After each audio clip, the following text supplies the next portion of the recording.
এবার সিনেমায় ইমনের নায়িকা দিঘি।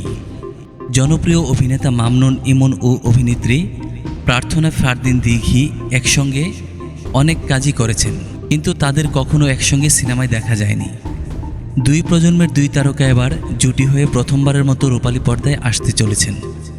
এবার তাদের দেখা যাবে সরকারি অনুদানে নির্মিত দেনা পাওনা সিনেমায়।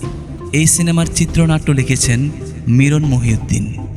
ইমন ও দিঘির পাশাপাশি সিনেমাটিতে আরও অভিনয় করেছেন মাহমুদুল ইসলাম মিঠু, অনন্ত হীরা, ইরা শিকদার, তানিন শোভা, সুমনা সুমা, রিপা, অভি, সাব্বির সহ আরও অনেকে। বিশ্বকবি রবীন্দ্রনাথ ঠাকুরের ছোট গল্প দেনা পাওনা অবলম্বনে সিনেমাটি পরিচালনা করেছেন সাদিক সিদ্দিকী।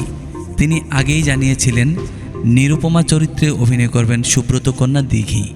এবার যুক্ত হলেন অভিনেতা ইমন।